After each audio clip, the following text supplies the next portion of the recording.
I'm Ashley. I'm Philip. And this is Conserve the Right. And as you see on the screen, we're going to be talking about the similarities and differences between poor white communities and poor black communities. This issue is special to me because I grew up in a lot of both.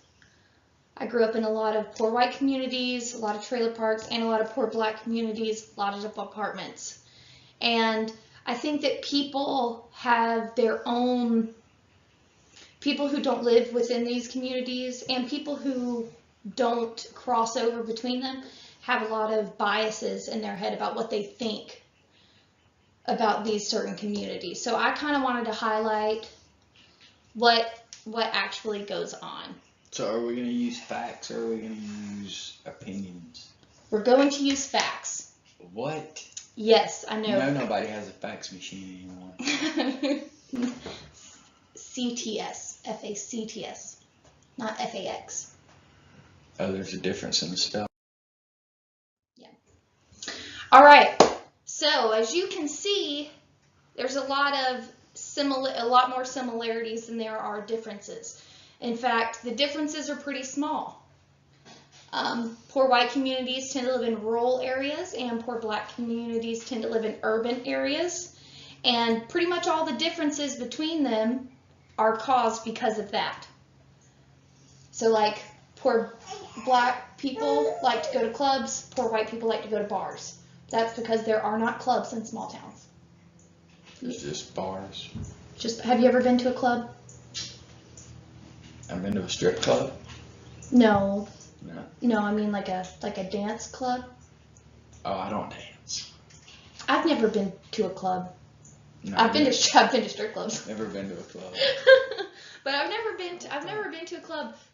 I mean, I don't like the music that loud. I don't even like bars where the music's really loud. Like I like to go to hang out with people and talk to people, and you can't do that in a club. Hey, you know what you say a lot in bars that are loud? What? Huh? Yeah. You do. All right, so one of the big similarities between the communities is distrust of police officers. So your experience of growing up poor, I don't really know how much is similar and how much is different from mine because, I mean, we both grew up in poor white communities, but in different generations. Yeah, well, in my generation, we were actually brought up to trust the police. It was basically trust the police, be respectful, and don't be stupid. I was not. But I don't know that has anything to do with growing up poor or the community I was in. I think it more had to do with the fact that my mother broke a lot of laws. So it was just like, if you call the cops, I'm going to be really, really angry. No matter what happens, you do not call police officers. Yes. I did call 911 on Mom once. I was like 5 when we were living in Landmark, the trailer park in Fairburn. Yeah. And because I wanted to talk to her and she wouldn't wake up, so I called 911 and told them my mom wouldn't wake up. Which was really bad. Mom was so mad because like police officers showed up in a fire truck and an ambulance, and she was just like, I was just asleep. I was tired. But you didn't know you were 5. Mama won't wake up. Right. We as a 911 officer, how do you take that call? Oh my God. Okay, don't panic. Her mom won't wake up. It's a 5-year-old kid. I don't know. Lack of good food, crappy schools. Define good food. Lack of food that is good for you. I love some macaroni and cheese. It's lack of food that is good for you. And I think a lot of that just has to do with the cooking habits. Because what they eat in poor black communities and poor white communities is largely the same thing. Like everything's fried, man. Soul food and country food is very, very similar. A lot of fried stuff, a lot of grease involved, Right. a lot of salt. Right. So, the real nutritional differences though is because the food that both poor white and poor black people buy is cheap food.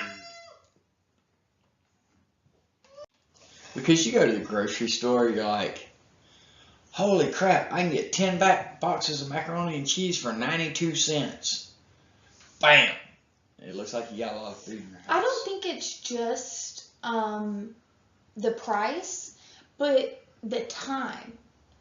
Because a lot of food that doesn't have a lot of nutritional value is quick food.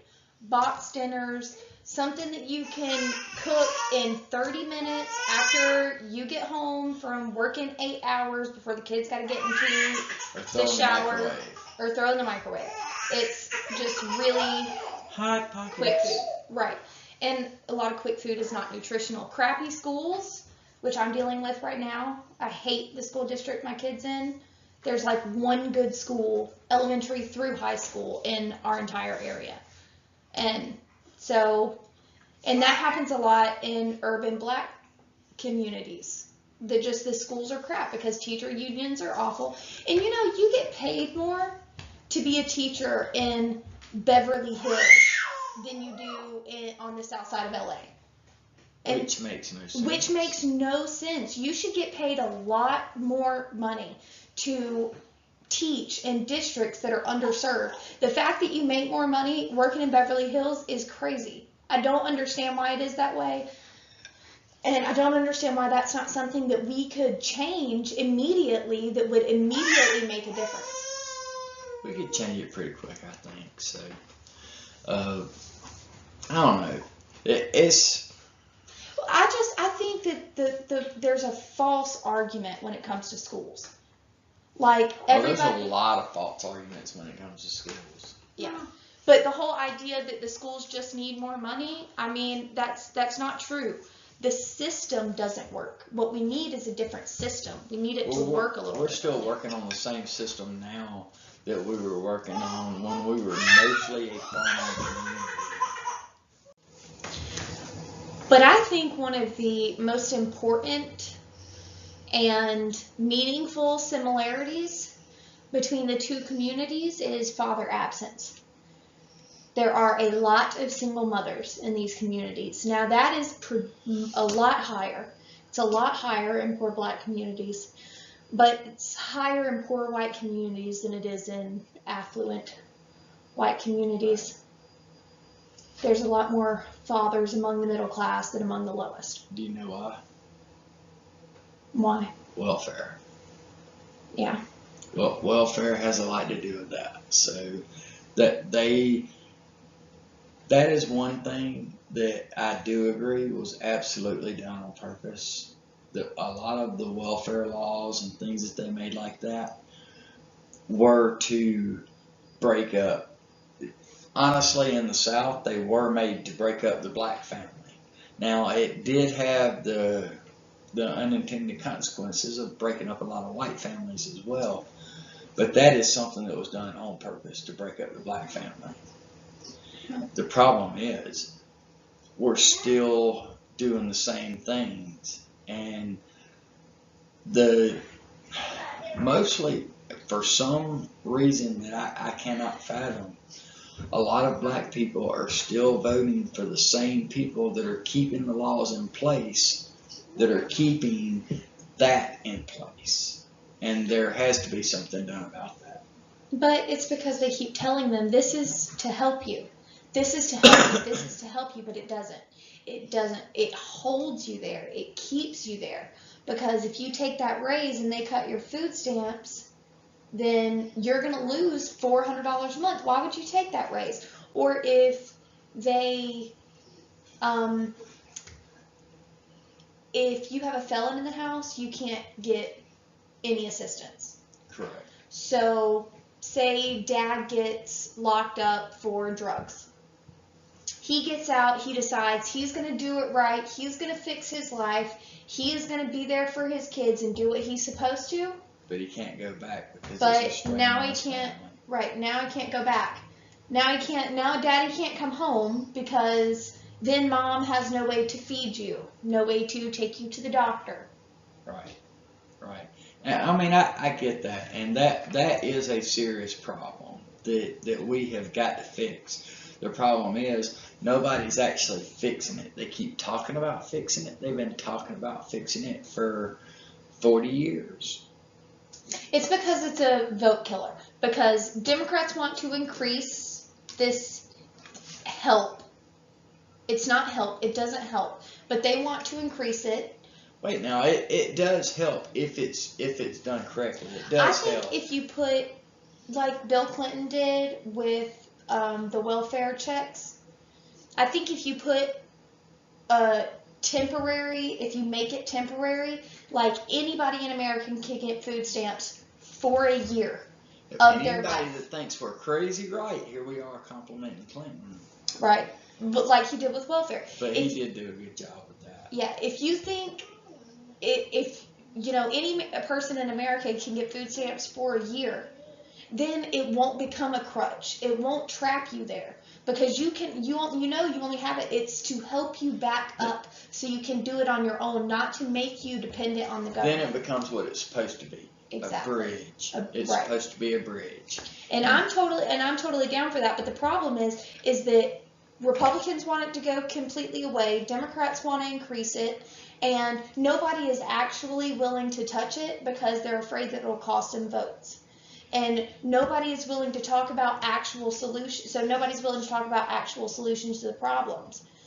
You know, right. So we just keep fighting over the fake stuff or the stuff that's not really going to make a difference because it's too hard to make the significant changes that need to be made. So they'll just keep doing the easy stuff until, it's all in the gutter. And then in 2 years or 4 years or 6 years, whenever your election comes up, you'll talk about it again. I mean, that is the truth. But you're absolutely right in the fact that the right is scared to even take a little step towards, okay, let's make this program a little bit different so we can help people out of that. No, because they're scared that their constituents are going to say, screw you, you voted for welfare, you're gone. And on the other side, they're scared to give up any of that at all because they're like, this is what is holding our voters in place to vote for us again. That's what's holding their voters hostage. Correct. Because if I don't vote for them, even though their policies have hurt my community, even though it keeps getting worse and worse and worse, if I don't vote for them, then I might lose this check. Yeah. So one of you on one side come up with a solution. Let's make the bridge a bridge again instead of trapping people on an island. Can we do that? Right. What do we got next on that list? So next on the list is negative stereotypes. So there are prevalent negative stereotypes for both communities. Against poor white communities, it's the racist, redneck, trailer park trash that doesn't do anything but beat his wife and cashier. Hey, y'all want to go blow something up? Right, that guy. And look, I'm not saying that, a redneck doesn't enjoy blowing stuff up. Because that is 100% true. Yeah.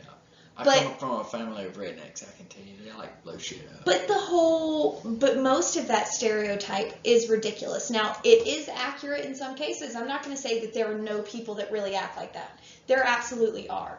But it's like 2% of the redneck population that is actually what they claim it is. And it's the exact same in the black community. Not every poor black kid is selling drugs and wearing his pants around his ankles and doesn't care about anything but being a rapper. That is not every black kid. Do those kids exist? Absolutely. But it is 2% of the poor black population. 98% of them want the gang crap to stop, want the drug crap to stop, and just want to be able to get out of the situation that they're in. Yep. And even I'm not a big rap fan, but one of the reasons that a lot of the gangster rap or whatever has become popular is because, poor black kids see that and they're like, well, these guys got it made, right? So they see that as an avenue to get out. And too many times we use music or sports or something like that to try to help them get out of their situation, when most of the time what would really get them out of that situation is a really good education, which is the hardest thing for them to get, because as you said, they don't make as much money in those lower income communities. The teachers I'm talking about, they make the bigger money in the wealthier communities. So Do you know what teachers go to the bad communities? the ones that care, Crappy teachers. or the ones that care. That you've got two polar opposites. You've got the ones that really care that go, and you've got the ones that go in there that, okay, well, I got a job. Here's my job. This is my job. I do my job. And that's all they care about. I think the ones that really care are weeded out. Oh, by yeah, the they're crappy absolutely ones. weeded Because the ones that really care might try to go teach that school. But then when everybody else is giving them crap because they're doing extra work or they're going above and beyond, the rest of the teachers don't want to have to do all that. Yeah.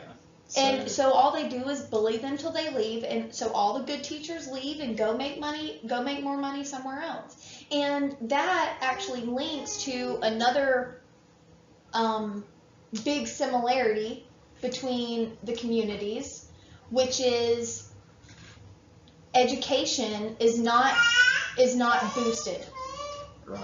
If you are living in a trailer park and you use big words and correct grammar, people see you, you're shunned, people see you as condescending and uppity, and they don't want anything to do with you. And it's the exact same way in poor black communities. If you're seen as somebody who gets straight A's, you're seen as weak. You're not seen as a tough guy. You're seen as less than, and you're shunned, which all it does is encourages kids to, act like they're dumber than they are, or to, try so hard to be tough that they, don't pay attention to the rest of their life.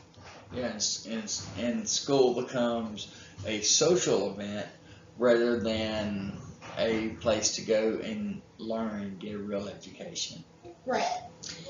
I'm really trying to quit saying I know I'm terrible about it. I'm really, really trying, guys. What? Ha ha ha. So, lack of resources, their own slang. There's an urban dictionary and a redneck dictionary. Y'all too? Yep. Main music that is outside the mainstream. Country, though country is mainstream in the same way that rap is. There are mainstream songs, mainstream artists, but there is a whole section of that kind of music that only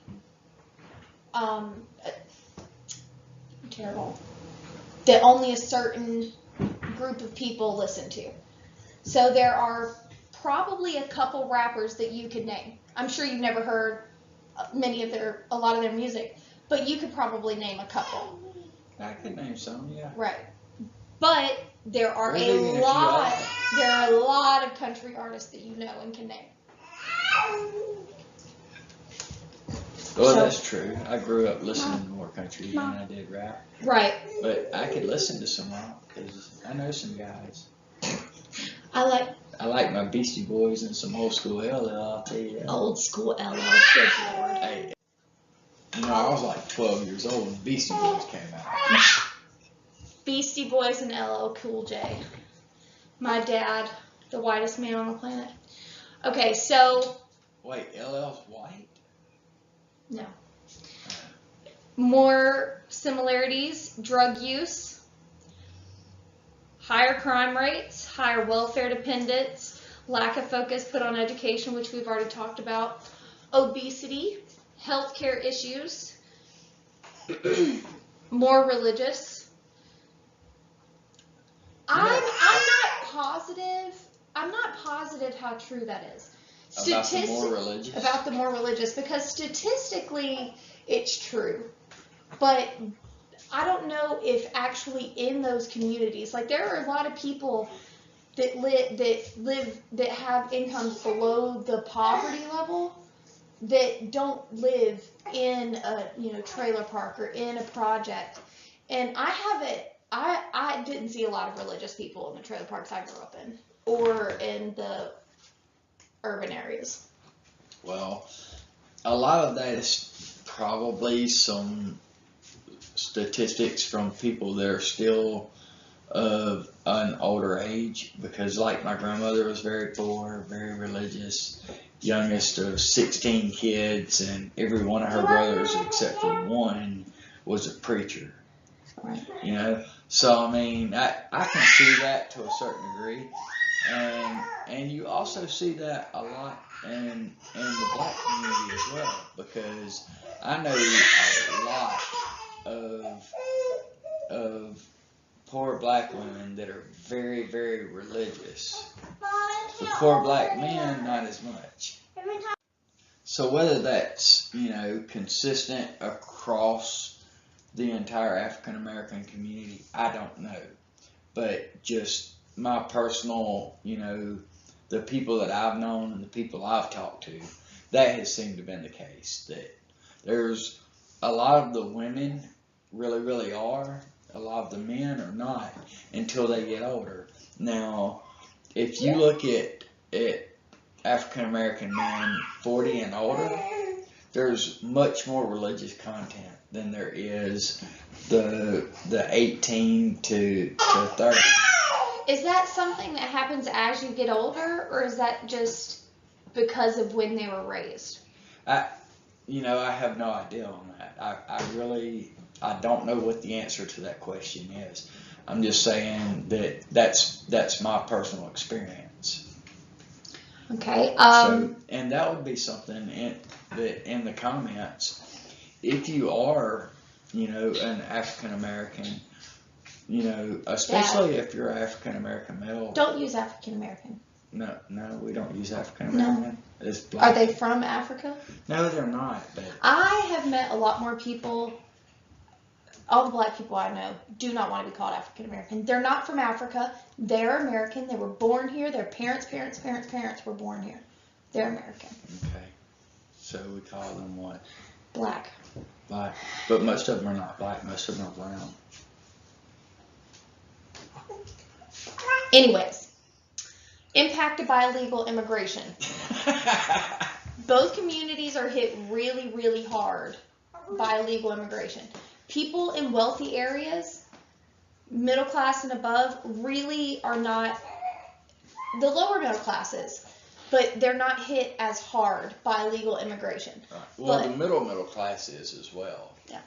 Because it takes away, while some of them are using them for business opportunity, which boosts their business, a lot of them are not able to take advantage or have the ethics to not take advantage of that and end up on the lower end of the middle class instead of staying in the middle class. So illegal immigration hurts everybody, and it hurts them for a lot of different reasons. It hurts them because of taxes, and it hurts them because of undercutting pay.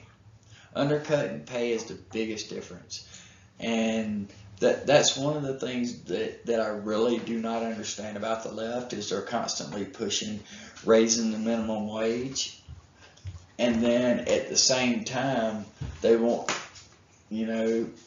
us to have illegal immigrants in here working that are not paying taxes. They're undercutting the wages of the people that are making minimum wage. Minimum wage is awful. It's an awful rule, and it's worse. It's the worst rule for poor people.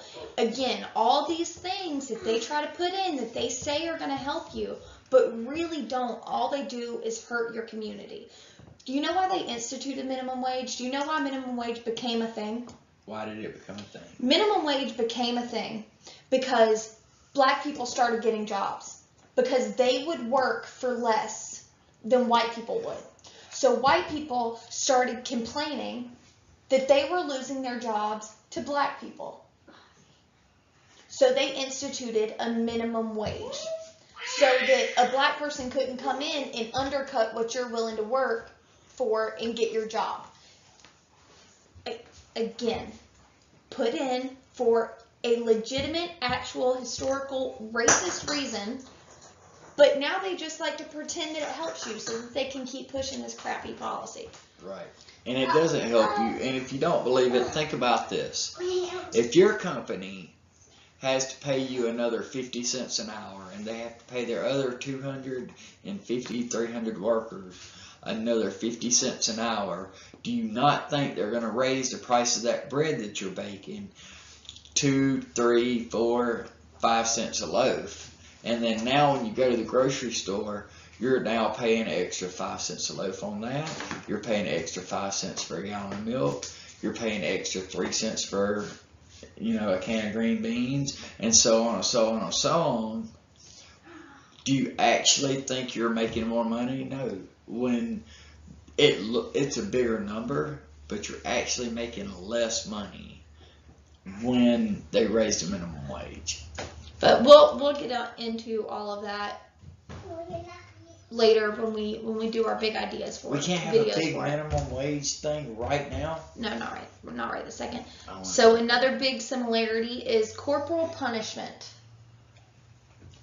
Oh, yeah, that's definitely similar. Poor white people and poor black people all still spank their kids. I don't care what you see on the TV. The TV is lying to you. Maybe if you live in New York or LA, no one spanks their children. But if you live in a poor white community or a poor black community, they spank their children. You gonna get hit with a shoe or hit with a belt? You're gonna have to go pick out your own switch. You are going to have to say yes, ma'am, or never no, run sir. From a switch. Absolutely, that is 100% still a thing. And both groups really distrust the media. Yes. So the Anti-Defamation League recently released what they call their hate map. Here, take that. Let her tear away the pages. It'll entertain her for like 30 minutes. Sit down. They started what's called a hate map, which tracks every single hate crime, terrorist attack, police shootings, extremist murders, anti-Semitic incidents, white supremacist events. It tracks all of those things and the location where they happen. So the more they happen, what color is that going to be? It's not like that. Oh, it's not. No. So I was curious I'm just when looking at what this. Israel's going to look like, 'cause, yeah. Well, it's just for the United States. Uh, So I was curious when I saw this map how it would relate to the states, because we always hear that the racist Trump supporters or the people in rural areas, they're the big racists. I don't even understand how black people survive outside of New York, LA, and Atlanta. So I wanted to see. Is Atlanta in there with New York and LA? No, Atlanta's very different than New York and LA, but it's an urban area with Democratic policies. Yeah, because Atlanta's very Democrat. I mean, Chicago, I could see with New York and LA. But All of those, all of the big cities, Democrat strongholds. I wanted to see how people voted related to where these crimes happen. So, if you're looking at Georgia, you can see the blue districts on the right. That's the election map. That's how people voted in 2016. I live in Georgia. Yes, you do. All the dots of extremist incidents are in blue areas, every single one of them. And it's the exact same thing if you look at Texas. All of the little blue areas to the right of Texas, San Antonio, Dallas, Austin, that is where the extremist events happened in Texas. Colorado, this blue line right here in Colorado correlates exactly to where all of the hate incidents happened in Colorado. In a couple more years, there will be no more hate incidents in Colorado. Yeah, everybody will be too. Everybody's gonna be. They're gonna be okay, man. I don't think so. You don't think so? No. Look at California. How many hate incidents are in that deep red area up in the northern corner? None. But you can see all the ones happening along the West Coast. So I thought that was very interesting because all of these extremist hate incidents, they're not happening in red areas. None of them are happening in red areas. All that looks like some Californication. Californication. See, I know some chili peppers. All right, so also I eat chili peppers. What impact have anti-poverty government efforts, which is what we were talking about earlier, welfare programs, had? People who are below the poverty level actually are more likely than people who are above the poverty level than to say that they've actually made things worse. They say they actually made things worse. So poor people know that this isn't helping. They can keep saying what they want on the Senate floor. Poor people know that these things aren't helping. So why do they keep voting that way? I don't know. So from the LA Times, you can see the graph to the left on your screen. But the way the LA Times framed it was in the original poll, 58% of Americans said that such efforts had seldom worked, while 32% said they often had. In the new survey, with a differently worded question, 13% of Americans said such programs have had no impact, and 43% said they've had some impact. So they reframed the question because they didn't like the fact that most people said that they don't work. So they reframed it, and you see how they quote the 13% who said it had no impact and not the 40% who said it made things worse? Yeah. That is ridiculous framing. People know this crap isn't working. They know it's not working. Especially people. There was a study that showed they tested how liberals and conservatives talked to black people. And they found that there was no difference between the way conservatives talk to black people and the way conservatives talk to white people. Right. But liberals... I know this study. But liberals talked to black people like they were stupid. Yes. It's like they literally don't believe you can make it. They don't believe you can get better. They don't believe you can pull yourself up by your bootstraps. Let them help you. Let them make you dependent on the government because there's no way your poor little self could do it. That is extremely racist and ridiculous to me. It's even more condescending. It's let me help you stay poor. That's what it sounds like they're saying. If you really listen to their words, if you listen to the words that they say and the things that they're pushing, they're saying, let me help you stay poor and vote for me. That's all they're saying. And that's a serious problem. That's actually, all the fake bull crap between, what I say and what I do. That is a serious problem between the right and the left. That is a serious problem. There's so many people out there saying, well, I'm going to do this for you and I'm going to do that for you, and they get in there and they don't do a damn thing. And that's, you know what?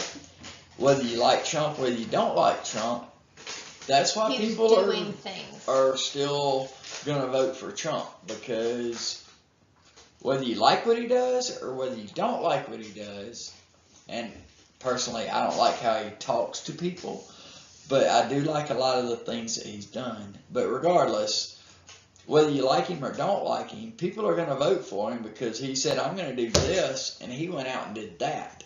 Yeah. Did. Not said. Did. Right. So, for all you politicians that would like to keep your position, don't say what you're going to do. Do what the hell you're going to do. That's why I hate Ted Cruz. Every time he talks, he just sounds so much like a politician. It's cringy. It's like nails on a chalkboard to me. I literally can't even listen to him speak. And he's fine. I like his policy positions, all that great good stuff. But he sounds so much like a politician, there's no way. There's no way. I can't even listen to him speak. It's like nails on a chalkboard. It sounds like chills right there. Here, it's like, just, he sounds so much like a politician. Why it's is the hair on the back of my neck standing up? Right. So in a 1985 survey, Americans by a very large majority, 71 to 21%, said that most poor people would probably remain poor. Today, that remains the majority view, but the gap has narrowed somewhat, with 60% seeing poverty as mostly permanent and 33% saying it's a temporary condition that people can move into and out of again. The poor divide closely on that question. So do minorities. So this isn't a demographic problem. Whether you think that you can get yourself up, whether you think you can get out of it, or whether you think you're going to stay there, splits everybody. It's about even among Democrats and Republicans and minorities and men and women. It's just people mostly think that you're going to stay that way. And I think that that's wrong. I don't think that it is a permanent condition. I think that every single person can get themselves out of it. All it takes is education and hard work and no excuses. And you cannot make excuses for yourself. I think excuses is the biggest problem. I really do. Because people compare themselves to others. Yeah. You know, they'll say, well, my house isn't perfect, but at least it doesn't look like so-and-so's house. Right. That doesn't change the fact that your house still needs to be clean. Your dishes still need to be done. You know, and people who grow up poor, I feel like they don't even try that hard to get out of it because they're thinking, well, I live a lot better than my parents did. But your parents lived 30 years ago when not everybody had a washing machine or a freaking shower. It is not the same thing now as it was for your parents. You really hit on the excuses thing, and I'll tell you why, and I'll tell you guys out there why. And I want you to think about this, all right? No matter what position you're in, no matter what you've been through, there is somebody out there that has been through worse than you have been through that is doing better than you're doing. That is the truth. And I'm saying 99.9% of people that will ever watch this video, that will be true for. If you don't think it's true, start asking questions. Ask your neighbor what they've been through. Ask your kids, you know, what their friends are doing, what their friends have been through. I mean, there's people that have been through hell that are doing really damn good. And do you know why? Because they had a want to, and they went out and they worked their butt off. They learned how to do what they're doing. And they quit making excuses. And they quit making excuses. You know, really what helped me a lot was when me and Ryan started dating. We had been together for probably like 6 months. And we were drinking one night, and I told him, I was like, you know, I think I'm doing pretty well for where I came from, for what I've been through. I think I'm doing pretty well. And he was like, why does it matter where you came from? Like, why does that matter? I was like, what do you mean, why does that matter? Do you know how much harder it was for me to get here? And he was like, I know, and I don't care, really. I really don't care. Is where you are, you're proud of where you are right now? Like, you're happy where you are with your life right now? This is where you want to be? So why does it matter where you came from? If this ain't where you want to be, then you're not done. Then you're not done. You've still got a lot of work to do. And, you know, I am a million miles away from where I was right then. A million miles away and a lot better off. And I think that that's a message that more people need to hear.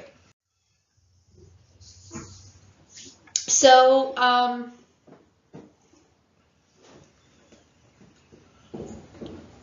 $20,000 a year which is, this is whether people think that they need more welfare or less. The only demographic that said that they think they need more welfare is people who make less than $20,000 a year. If you make less than $20,000 a year, you either do not work full time, or you're a cashier at McDonald's. You can make more. You can make $20,000 a year being a cashier at McDonald's if you work 40 hours a week.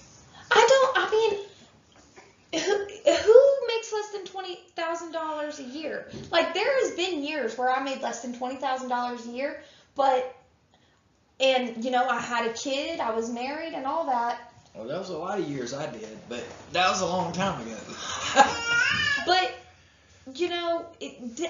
less than $20,000 a year, you are not who you need to be yet. No. When you're making $20,000 a year, you don't know anything. You're either just starting out or you're making some really poor decisions. And I don't think that just starting out, the more help you get when you're just starting out, I don't think correlates to the better off you are. I just don't think that's true.